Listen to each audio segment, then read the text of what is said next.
இந்த கப்பக்கிழங்க மீன் குழம்போடு சேர்த்து சாப்பிடும்போது சோறோடு சேர்த்து மீன் குழம்பு சாப்பிட்றதே நம்ம மறந்துடுவோம். அந்த அளவுக்கு செம்ம டேஸ்ட்டாக இருக்கும். சிம்பிளாக மீன் குழம்பு ஒவ்வொரு சொட்டும் அமிர்தமாக இருக்கிறது மாதிரி எப்படி செய்யலாம், இது கூடவே கேரளா ஸ்டைலில் கப்பக்கிழங்கு ரெசிபியும் எப்படி செய்யலாங்கிறத தெரிஞ்சுக்க வாங்க வீடியோக்குள்ளே போகலாம்.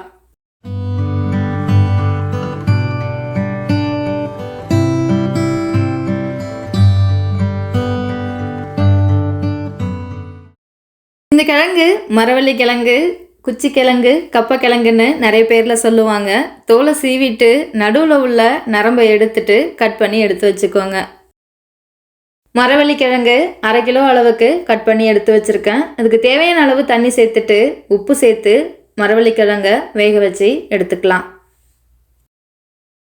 1/2 கிலோ அளவுக்கு நெத்திலி மீன் எடுத்திருக்கேன். தலை வாழெல்லாம் கிள்ளிட்டு இது உள்ளே இருக்கிற அழுக்கையும் எடுத்துட்டு மஞ்சள் தூள் உப்பு போட்டு ஒரு 4-5 தடவை அலசிட்டு எடுத்து வச்சுருக்கேன்.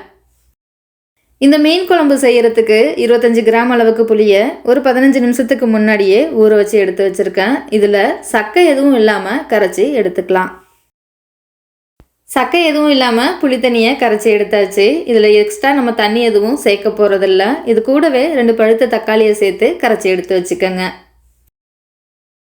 இந்த புளி தண்ணியிலேயே குழம்புக்கு தேவையான அளவு உப்பையும் சேர்த்துக்கலாம். இதில் 1 டீஸ்பூன் அளவுக்கு மஞ்சள் தூள், நம்ம வீட்டிலேயே அரைச்ச குழம்பு மிளகாத்தூள் 6 டேபிள் ஸ்பூன் அளவுக்கு சேர்த்துருக்கேன். உங்கள் காரத்துக்கு தகுந்த மாதிரி நீங்கள் மிளகாத்தூள் சேர்த்துக்கலாம். மீன் குழம்புக்கு மிளகாய்த்தூள் மல்லித்தூள் சேர்த்து குழம்பு வைக்கிறத விட குழம்பு தூள் சேர்த்து மீன் குழம்பு செஞ்சோன்னா அதோட டேஸ்ட்டு செம்மையாக இருக்கும். கொஞ்சம் எக்ஸ்ட்ரா காரம் வேணும்னா நீங்கள் 1 டேபிள் ஸ்பூன் அளவுக்கு சேப்பு மிளகாய் தூளையும் இதில் சேர்த்து கலந்து விட்டுக்கலாம். எல்லாத்தையும் சேர்த்து கலந்து விட்டுட்டு உப்பு, காரம், புளிப்பு எல்லாம் கரெக்டாக இருக்கான்னு இப்போயே ஒரு தடவை செக் பண்ணிக்கலாம். அடுத்ததாக குழம்புக்கு தாளிப்பு கொடுத்துடலாம். அடி கனமான பாத்திரமாக வச்சுக்கோங்க. 100 ml அளவுக்கு எண்ணெய் சேர்த்துக்கோங்க. வெங்காயம் வடகம், இது தாளிப்பு வடகம்னு சொல்லுவாங்க, இல்லைன்னா கருவடகம்னு சொல்லுவாங்க, 1 டேபிள் ஸ்பூன் அளவுக்கு சேர்த்துருக்கேன். இது இல்லைன்னா 1 டீஸ்பூன் கடுகு, 1 டீஸ்பூன் சீரகம், 1/2 டீஸ்பூன் அளவுக்கு வெந்தயம் சேர்த்து நீங்கள் தாளிப்பு கொடுத்துக்கலாம். தாளிப்பு கொடுக்கும்போது அடுப்பை மீடியம் ஹீட்டில் வச்சுக்கோங்க. தாளிப்பு கருகாமல் பார்த்துக்கோங்க. 4 பச்சை மிளகாவை கீறிட்டு சேர்த்துக்கோங்க. கொஞ்சமாக கருவேப்பிலையை சேர்த்துக்கோங்க. மீன் குழம்புல சின்ன வெங்காயம் சேர்க்குறத ஸ்கிப் பண்ணிடாதீங்க. நம்ம சேர்த்துருக்க பச்சை மிளகாவும் சின்ன வெங்காயமும் மறுநாள் மீன் குழம்பு சாப்பிடும்போது அதோட டேஸ்ட்டு அமிர்தமாக இருக்கும். மீன் குழம்புல புளிப்பு வரப்ப கரெக்டாக செக் பண்ணுறதுக்கு தக்காளியை குழம்புலையே சேர்த்து கரைச்சிட்டோம். இதை மாதிரி எக்ஸ்ட்ரா சக்கை எதுவும் இருந்துச்சுன்னா வெங்காயத்தோடையே சேர்த்து மறுபடியும் எடுத்து வதக்கிக்கலாம். வெங்காயம் தக்காளி எல்லாம் வதங்கி நல்லா சுருண்டு வந்த பிறகு நம்ம கரைச்சி வச்சுருக்க குழம்ப தாளிப்போட சேர்த்துக்கலாம். எக்ஸ்ட்ரா தண்ணி எதுவும் சேர்க்க வேண்டாம். நம்ம புளிப்பு உரப்பு எல்லாம் கரெக்டாக செக் பண்ணி வச்சுருக்கோம். இதில் மூடி சேர்த்து குழம்ப கொதிக்க விட்டுருங்க. மீன் குழம்பு கொதிக்கட்டும். கிழங்கும் நல்லா குக்காகி வந்துட்டு இப்போ இந்த கிழங்குக்கு ஒரு மசாலா அரைச்சி நம்ம சேர்த்துக்கலாம். கிழங்கு வேகிறதுக்கு தண்ணி கரெக்டாக சேர்த்ததுனால இதில் தண்ணி எதுவும் எக்ஸ்ட்ரா இல்லை. தண்ணி எதுவும் எக்ஸ்ட்ரா இருக்கிறது மாதிரி இருந்துச்சுன்னா தண்ணியை வடிகட்டிடுங்க.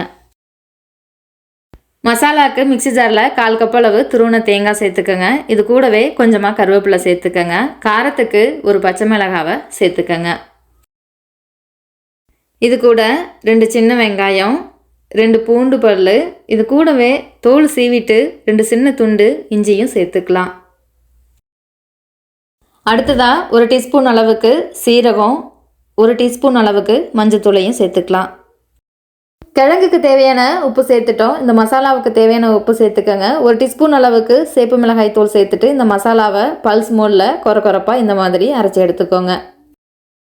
நம்ம வேக வச்சுருந்த கிழங்கோட இந்த மசாலாவை சேர்த்து கலந்து விட்டுருங்க. கிழங்கு அடிப்பிடிக்கிறதுக்கு வாய்ப்பு இருக்குது, அதனால இடையில கலந்து விடுங்க. இந்த மசாலாவோட பச்சை வாசனை போகிற வரை குக் பண்ணிக்கோங்க. கிழங்கு வேகட்டும். குழம்பு நல்லா கொதி வந்துருச்சு. நம்ம க்ளீன் பண்ணி வச்சுருக்க நெத்திலி மீனை குழம்புல சேர்த்துக்கலாம். இந்த மீன் குழம்புக்கு நம்ம தேங்காய் மசாலா எதுவும் சேர்க்கல. ஒரு 2-3 நாளைக்கு மீன் குழம்பு சுண்ட அவ்வளோ டேஸ்ட்டாக இருக்கும். இது மாதிரி நீங்களும் ஒரு தடவை ட்ரை பண்ணி பாருங்கள். மீன் குழம்புல மீனை சேர்த்துட்டு நல்லா ஒரு தடவை கொதிக்க விட்டுருங்க. இப்போது இந்த கிழங்குக்கு ஒரு தாளிப்பு கொடுத்துடலாம். தாளிப்புக்கு பாத்திரம் வச்சுக்கோங்க. 2 டீஸ்பூன் அளவுக்கு எண்ணெய் சேர்த்து சூடானதும் 1 டீஸ்பூன் கடுகு சேர்த்துக்கோங்க. கொஞ்சமாக கருவேப்பிலை, 2 சேப்பு மிளகாய், இதில் 5 சின்ன வெங்காயத்தை பொடியாக கட் பண்ணிவிட்டு சேர்த்துக்கோங்க.